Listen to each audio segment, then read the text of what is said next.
Hello friends, MI के fans के लिए एक ऑलरेडी काफ़ी दुखदाई न्यूज़ तो है कि रोहित शर्मा ने फाइनली टेस्ट क्रिकेट को अलविदा कह दिया है। उन्होंने टेस्ट क्रिकेट से संन्यास ले लिया और लग नहीं रहा कि वो अपने उस डिसीजन को दोबारा रीथिंक करना चाहेंगे।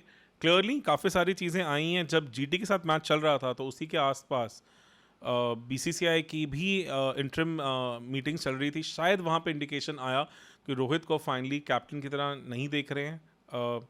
क्लियरली वहाँ पे जीजी का भी सुझाव था कि शायद एक यंग कैप्टन को ग्रूम करना चाहिए, तो एक पूरा 2 साल का हमें डब्ल्यूटीसी सीजन दे सके और फिर आगे चलते भी इंडियन क्रिकेट टीम की भागदौड़ संभाल सके। ओडीआई डेफिनेटली कंटिन्यू करेंगे और क्लियरली 2027 वर्ल्ड कप में भी भारत की कमान संभालेंगे, क्योंकि 2-2.5 साल में नई टीमें बनाना एक फॉर्मेट में इतना आसान नहीं होता। तो मुझे लग रहा है कि वहाँ पे इंडिया को ज़्यादा छेड़खानी करेंगी और काफ़ी हद तक रोहित का भी वो सपना है कि अपनी पूरी ताकत झोंक दें वो उस टूर्नामेंट को जीतने की। आईपीएल पे वापस आते हैं। जीटी वाला मैच बड़ा तगड़ा लड़ा है मायने। थोड़ा उनको चुभेगा कि जीत सकते थे, कुछ चीज़ें गलत हुई। थोड़ा सा कंसर्निंग पैटर्न ये बनता जा रहा है कि हार्दिक पांड्या की फॉर्म थोड़ी सी अब कंसर्न करने लग गई। जिस तरह से सीजन शुरू हुआ था तब एक अलग बीस्ट लग रहे थे, पंजाबी आया था, रन्स भी आए थे, सब आए थे। अब कहीं ना कहीं पहली बार जहाँ पे शुभमन गिल के सामने उनका एक बहुत मैसिव मैचअप था। 18 गेंदों में 11 रन देके 4 बार वो शुभमन गिल को आउट कर चुके थे। वो मैचअप एक ही ओवर में डिसमेंटल होता दिखा और क्लियरली हमें दिखा कि इतने कॉन्फिडेंट भी फील नहीं कर रहे थे कि आखिरी ओवर में जहां पे 15 रन चाहिए थे। और plus we all know that कि दीपक चहर से ज़्यादा ज़्यादा ज़्यादा बढ़िया स्किल्स अगर किसी आदमी के पास है डेथ ओवर्स में बॉलिंग करने का, जिन्होंने ऑलरेडी इंडिया को वर्ल्ड कप T20 भी जितवाया हुआ अपनी बॉलिंग के चलते, वो हार्दिक पांड्या। ऐसे में क्यों बॉल करने नहीं आए, उस पर बहुत सारे सवाल उठे। उस पर कई लोग शायद ये कह रहे थे कि क्योंकि मैच में जो एक गैप आ जाता है तो आपकी बॉडी कूल डाउन हो जाती है, उसके चलते मे बी उन्हें लगा नहीं कि वो अपना फुल दे पाएंगे और शायद इंजरी होने का डर भी था। But being a captain, being somebody who would want to take up challenge and want to take up responsibility, मुझे नहीं लगता कि अगर हार्दिक पांड्या को 1% भी लगता कि वो कर पाते तो वो बॉल करने से हटते। क्लियरली मुझे बेस्ट यही लगा कि शायद उनको लगा कि उनकी बॉडी उतनी वार्म्ड अप नहीं है कि वो उस तरह की चीज़ कर पाएं। अदरवाइज ऐसे सिचुएशन से वो भागने वाले इंसान नहीं। अगर वो इंडिया के वर्ल्ड कप कैंपेन के फाइनल ओवर को कर सकते हैं जहां पे उन्हें पता है कि पूरी दुनिया उनको देख रही थी, तो वो शायद अपने एमआई की कैप्टनसी में ऐसा ब्लंडर नहीं करेंगे। तो यही मुझे लगा कि यही रीज़न हो सकता है। और जिस तरह से उन्होंने थ्रो भी मिस किया तो क्लियरली लगा कि उतने स्विच ऑन नहीं थे। और हो जाते ऐसी कहानियां, बिकॉज जब आपको दिख रहा होता है कि शायद आप मैच जीत गए हैं, अब बारिश होगी, अब दोबारा मैच नहीं होगा और एकदम से आपको एक ओवर के लिए खेलने आ जाना पड़ता है, तो थोड़ी सी चीज़ें चेंज होती हैं। तो हाँ, आगे क्या है? अब 12 मैचेस के बाद एमआई के पास 7 विन्स हैं, 12 पॉइंट्स, 14 पॉइंट्स हैं।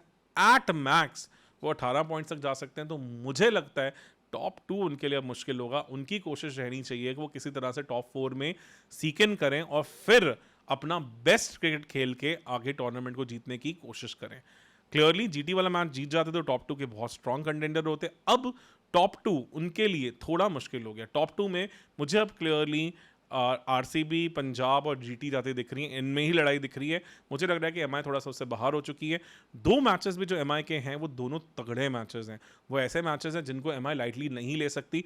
पंजाब के साथ उनका मैच ऑलमोस्ट 50-50 पे खड़ा है। पंजाब ने सब तक सब कुछ सही किया है, उनकी बॉलिंग क्लिक कर रही है, उनकी बैटिंग मैसिव फॉर्म में बहुत ही बढ़िया चल रही है, ओपनर से रन आ रहे हैं, सब कुछ सही हो रहा है। वहीं पे हमने लास्ट मैच में जीटी के अगेंस्ट देखा कि एमआई का शायद सूर्य कुमार यादव पे डिपेंडेंस थोड़ा ज़्यादा है।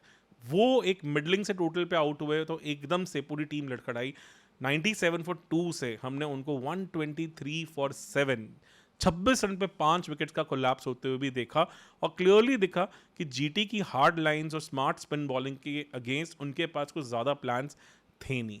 ऐसे में चहल, अर्शदीप भी एक जाल बुन सकते हैं एमआई के अगेंस्ट, तो उनको थोड़ा वहाँ पे ध्यान देना पड़ेगा। वहाँ चाहेंगे कि तिलक, हार्दिक और स्काई, जो कि इंडियन बैटिंग का भी कोर है, वो अपना कुछ बेटर करके दिखाएं। फाइनली विल जैक्स के बल्ले से रन आने लग गए हैं, पर क्लियरली दिखता है कि स्पिन के अगेंस्ट अभी भी उनकी गेम में शायद थोड़ी कमी है। वहीं नमनदीर से थोड़ी और उम्मीदें होंगी। ग्लिम्सेस दिखे हैं बट कुछ वैसा बड़ा उनसे अभी तक नहीं दिखा है। सैंटनर को वापस लेके आते हैं, कॉबिन बॉश को ही खिलाते हैं, वो थोड़ा इंटरेस्टिंग होगा। बिकॉज अय्यर की फॉर्म के चलते और जिस तरह से ओपनर्स खेल रहे हैं पंजाब के, मुझे लग रहा है कि उनके आगे शायद सैंडनर भी उतना कुछ ज़्यादा इफेक्टिवनेस ना दिखा पाए, तो शायद उनका आना मुश्किल होगा। ये चीज़ थोड़ा इंटरेस्टिंग होगा। कुछ चीज़ें हैं जो एमआई के लिए बहुत अच्छी काम कर रही हैं। बुमराह का एक अमेजिंग फॉर्म, बोल्ट की फॉर्म वो बहुत बढ़िया चल रही है।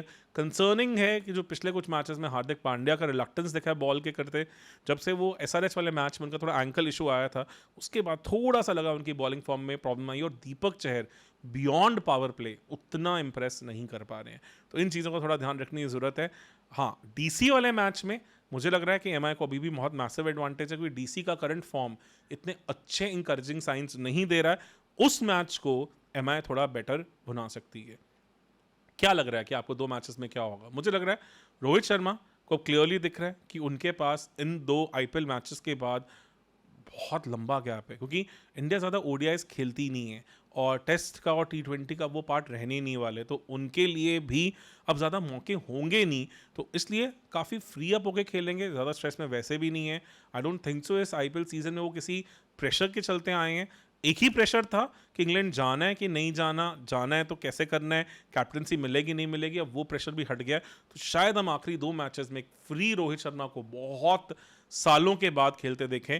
ये एक खतरे की घंटी हो सकती है जहां तक पंजाब का कंसर्न है, बिकॉज हमें पता है कि रोहित शर्मा अपने दिन पे किसी भी बॉलर को नहीं बख्शते। वो जिस दिन अपने पे आ जाते हैं वो कुछ भी कर सकते हैं। हमने ये मल्टीपल टाइम्स पिछले सालों में देखा है, और अभी भी उनमें वो आखिरी बड़ी इनिंग्स डेफिनेटली बाकी हैं।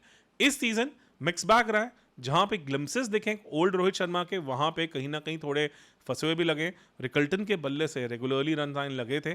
पिछले मैच में जहाँ थोड़ी सी स्लगिश विकेट थी, वहाँ शॉट जल्दी खेल गए और आउट हुए, पर मुझे लग रहा है कि overall he should be happy with this form और उनसे एक्सपेक्टेशंस बढ़ सकती हैं।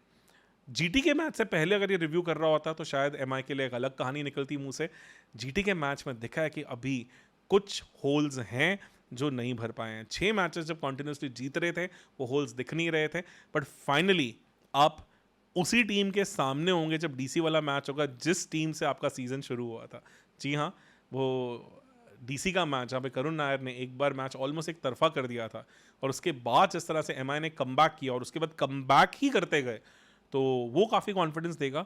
और वानखेड़े में मैच अगर होना चाहिए था, क्योंकि होम मैच था, पता नहीं कि करंट सिचुएशन के चलते, सीज फायर वायलेशंस के डर के चलते कहाँ इस मैच को रखा जाएगा। अभी दोबारा आईपीएल कंटिन्यू होगा नहीं होगा, या फिर हम उसे सितंबर विंडो में देखेंगे। But overall MI current form में डीसी से बहुत ज़्यादा सुपीरियर टीम लग रही है और उनके आगे काफ़ी कॉन्फिडेंट भी दिखेंगे।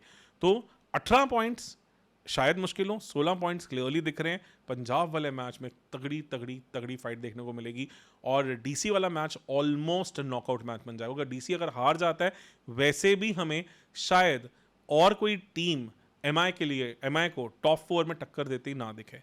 एलएसजी का कैंपेन काफ़ी हद तक आई थिंक डामाडोल सा चल रहा है, तो उनसे शायद इतना डर ना हो, और 16 पॉइंट्स के साथ फिर क्लियरली एमआई ऑलमोस्ट टॉप 4 में पहुंच जाएगी। फिर पंजाब वाले मैच पे नो डाउट पंजाब वाला मैच पहले होगा, बट उतना ज़्यादा उस रिजल्ट पे इतना इम्पैक्ट शायद फिर इनके टॉप 4 में आने के चांसेस पे ना पड़े। देखते हैं किस तरह से चीज़ें चलती हैं। उम्मीद पूरी है, चीज़ें बढ़िया रही हैं। थोड़ा लास्ट हार चुभेगा, सुपर ओवर में मैच जा सकता था, रनआउट हो जाता तो ऐसी चीज़ें हैं। बट हार्दिक पांड्या ने ऐसे बहुत सारे मोमेंट्स, बहुत कुछ अपने लाइफ में ऑलरेडी देख लिया, और एक प्लेजेंट ब्रेक है। थोड़े बहुत जो निगल्स उन पे काम करेंगे, और जब वापस आएंगे तो हमें पता है कि वो एक अलग बीस्ट है। जिस तरह से रोहित शर्मा अपने आप को अनलॉक करना जानते हैं, वैसे हार्दिक पांड्या भी अपने आप को अनलॉक करना जानते हैं। तो बने रहे हमारे साथ, मिलते हैं आपको अगले वीडियो में, तब तक के लिए धन्यवाद।